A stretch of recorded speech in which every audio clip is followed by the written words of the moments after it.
Thanks for coming out. I just want to say one thing, because Darlene said a lot already, and Andrew said a lot already, and Robin said a lot already.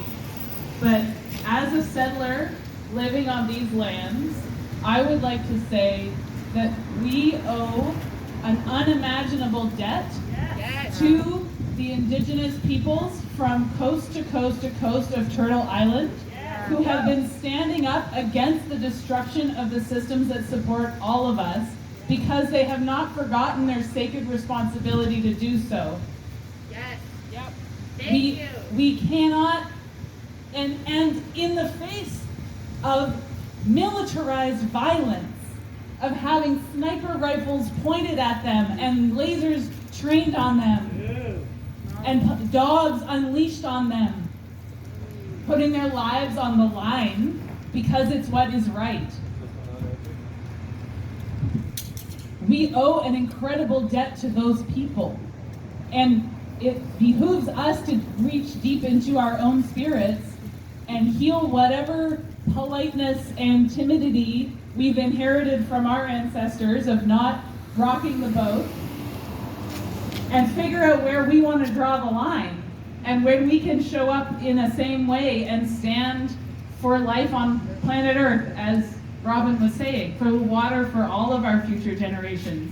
And in some act of reparation to the Indigenous peoples who our peoples have enacted great violence on for far too long, we need to start paying that back by standing together and listening to what we're being asked to do. Stand up, fight back. Yes. Woo. We can't just sort of let them take care of it for us. That's really not fair. Right? We need to find our courage and our heart. It's really tiring. Yeah. It's really tiring. Okay. Really tiring for us. And we appreciate that we're all free people. So when we stand and we say we're all free people, this is where, the collaboration of allyship comes in. And that's all we're asking for.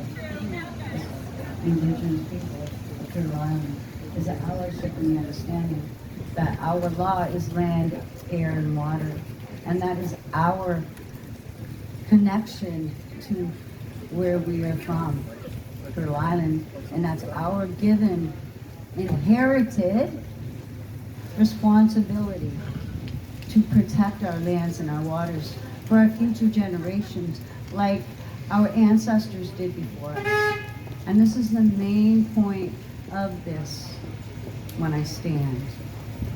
I don't stand to run my mouth. I stand because this hurts to see this happening to our lands. It's scary that, governments can take our lands and they can do whatever they want, just plow their way through and not have any care for the people and the water and the animals. I don't know about you, but I bet you they went through your backyard, you didn't appreciate too much. You pay a lot of money for your houses and, your buildings and stuff. So, if a corporation comes in and says, I'm taking your land, you're a little upset, just like we are. When we're supposed to protect it, and that's all we stand for. A lot of number.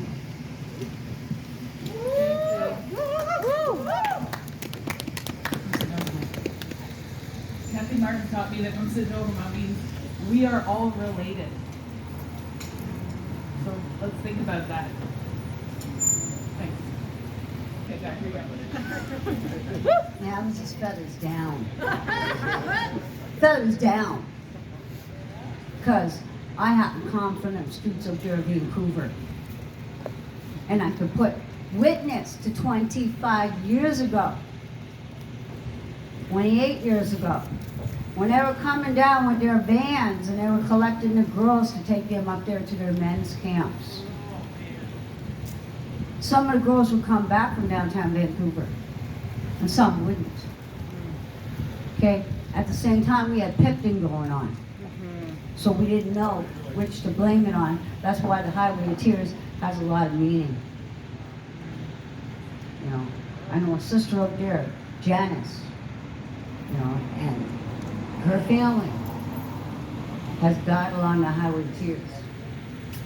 You know, and a lot of people say that the men's camps have a lot to do with it.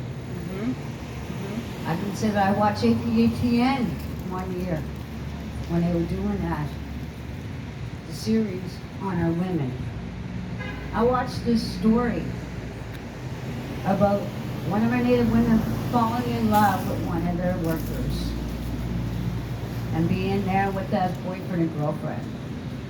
The other men came into that house drunk and decided they were going to all have turns with her. This is on TV. This is a true story. This is a true story on APTN, on the men's camps. Do your research. Okay? Our women, this woman got away. She was found in the snow, not far from her community, dead, frozen with no shoes on, no coat. And she came from the men's camps. So if you want to talk about the men's camps, yeah, that's why I don't want to back a men's camps here in Mi'kma'ki. That's why our women are standing up and saying no men's camps here in Mi'kma'ki either. Because we know what that entails. It also entails a lot of drugs, a lot of alcohol, because they go off for 2 weeks. And they go and they pick up women in the bars. And they go and they take the hotels and they party like in 1999, we'll say. Okay? All bars flying. You know why? Because entertainment. So this is not a lie. And I don't stand here to brag or fucking boast. I come here to tell the fucking truth on men's camps.